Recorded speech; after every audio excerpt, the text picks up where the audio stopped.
Hi hello అందరికీ నమస్కారం. Welcome back to our channel. Telangana రాష్ట్రంలో కొత్త పెన్షన్లు ఒకటి 4,000 రూపాయల చేయూత పథకం, 6,000 రూపాయల దివ్యాంగ మిత్రులకు సంబంధించిన పెన్షన్లు. ఇవి రాష్ట్రంలో ఎప్పుడు పెంపు చేయబోతున్నారు, పెంపు చేసి ఏ నెల నుండి లబ్ధిదారులకు అందించబోతున్నారు అనే సమాచారం ఈ వీడియోలో మనం తెలుసుకుందాం. రెండోది, తెలంగాణ రాష్ట్రంలో దాదాపుగా 8 లక్షల మంది లబ్ధిదారులు కొత్త పెన్షన్లకి దరఖాస్తులు చేసుకున్నారు.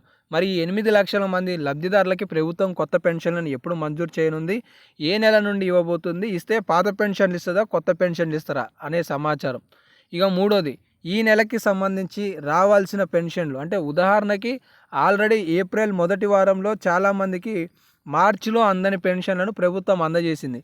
అయితే మార్చికి సంబంధించిన పెన్షన్లు మళ్ళీ ఈ నెలలో ఎప్పుడు అందించబోతున్నారనే సమాచారం. అన్నిటికీ సంబంధించి తెలంగాణ రాష్ట్రంలో ఆసరా పెన్షన్ లబ్ధిదారులకు సంబంధించిన కొన్ని సమాచారాలు ఈ వీడియోలో మీకు తెలియజేసే ప్రయత్నం చేస్తాను. వీడియోని చివరకు చూసే ప్రయత్నం చేయండి. ఇక అప్డేట్లోకి వస్తే మొదట మీ అందరికీ ఒక చిన్న ప్రశ్న. అదేంటి అంటే, తెలంగాణ రాష్ట్రంలో ఏ వారంలో ఆసరా పెన్షన్లు ఇంటికి అందిస్తే బాగుంటుందని మీరు అభిప్రాయం వ్యక్తం చేస్తున్నారు? అది మొదటి వారమా లేదంటే చివరి వారమా? కింద కామెంట్ సెక్షన్లో మీ అభిప్రాయాన్ని తెలియజేసి ఒకసారి కామెంట్ సెక్షన్ బాక్స్ని చూసుకునే ప్రయత్నం చేయండి. ఇక అప్డేట్లోకి వస్తే, తెలంగాణ రాష్ట్రంలో కాంగ్రెస్ పార్టీ కనుక అధికారం చేపడితే గతంలో కేసీఆర్ గారు ఇచ్చిన 2016 రూపాయలకి 4,000 రూపాయల చేయూత పథకం ద్వారా అందిస్తామని ప్రభుత్వం హామీ ఇచ్చింది. ఇటు 4,016 పొందుతున్న దివ్యాంగుల మిత్రులకి కూడా 6,000 రూపాయల పెన్షన్ ఇస్తామని కూడా హామీ ఇవ్వడం జరిగింది. మరి ఇప్పటివరకు ఇచ్చారా? లేదు.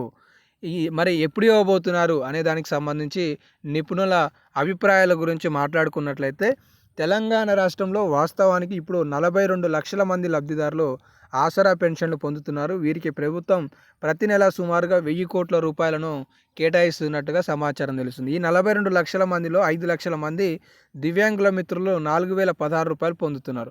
ఇక ఇతరతర వాళ్ళు అంటే వృద్ధులు, వితంతువులు, ఒంటరి మహిళలు, బీడీ కార్మికులు, చేనేత, పలేరియా, డయాలసిస్, ఎయిడ్స్ బాధితులు, అలాగే బోధకాలు బాధితులకు సంబంధించి 2016లను ప్రభుత్వం అందజేస్తుంది. మరే కొత్త పెన్షన్లకు సంబంధించి ఎప్పుడు పెంపు చేయబోతున్నారు అంటే, తెలంగాణ రాష్ట్రంలో ఈ 42 లక్షల మందికి ప్రభుత్వం సుమారుగా 14,000 కోట్ల రూపాయల నిధులను కేటాయించింది. గతంలో ఎలా కేటాయించిందో ఈ సంవత్సరంలో కూడా అదే కేటాయించింది. దీని ద్వారా మనకు తెలుసుకోవాల్సిన విషయం ఏంటి అంటే, తెలంగాణ రాష్ట్రంలో దరిదాపులలో కూడా అంటే ఇంకా కొత్త పెన్షన్ల పెంపు చేయడానికి కాస్త సమయం పట్టే అవకాశాలు ఉన్నాయనేది నిపుణులు అయితే సూచిస్తున్నారనమాట. అంటే ఎవరైతే 4,000 పెన్షన్ కోసం, 6,000 పెన్షన్ కోసం ఎదురు చూస్తున్నారో ఈ పథకం మరింత ఆలస్యం కావడానికి అవకాశాలు ఉన్నట్టుగా సూచనలు చేస్తున్నారు. ఎందుకంటే బడ్జెట్లో నిధుల కేటాయింపు జరగకపోవటమే ఇందుకు కారణం అనేది తెలుస్తుంది. ఇటు మరి కొత్త పెన్షన్ల పెంపుకు సంబంధించి ప్రభుత్వం నిర్ణయాన్ని ఎప్పుడు ప్రకటించబోతుంది? తెలంగాణ రాష్ట్రంలో 8 లక్షల మంది కొత్త పెన్షన్ల కోసం దరఖాస్తు చేసుకున్నారని, సో తెలంగాణ రాష్ట్రంలో మరొక 1,00,000 ఆల్రెడీ ఉన్న పెన్షన్లను కూడా ప్రభుత్వం రద్దు చేయడానికి చర్యలు చేపడుతుందనే కొన్ని స్టేట్మెంట్స్, సమాచారాలు అయితే తెలుస్తున్నాయి. మరి దీనిపై ప్రభుత్వం ఎప్పుడు కొత్త పెన్షన్ల మంజూరు ఎప్పుడు చేయబోతుందనే విషయానికి వస్తే, తెలంగాణ రాష్ట్రంలో మరొక అవకాశాన్ని లబ్ధిదారులకి ప్రభుత్వం కల్పించబోయే సూచనలు కనిపిస్తున్నాయని నిపుణులు సూచన చేస్తున్నారు. అంటే ఉదాహరణకి ఇంకా దరఖాస్తు చేసుకోని వాళ్ళకి బహుశా దసరా లేదా రాబోయే కొద్ది రోజులలో మళ్ళీ అర్హత కలిగిన వాళ్ళు పెన్షన్లకి అప్లై చేసుకుని వాళ్ళకి పెన్షన్లను ప్రభుత్వం రాబోయే కొద్ది రోజులలో మంజూరు చేసే విధంగా ప్రక్రియకి గ్రీన్ సిగ్నల్ ఇవ్వనుంది అనే సమాచారం అయితే తెలుస్తుంది.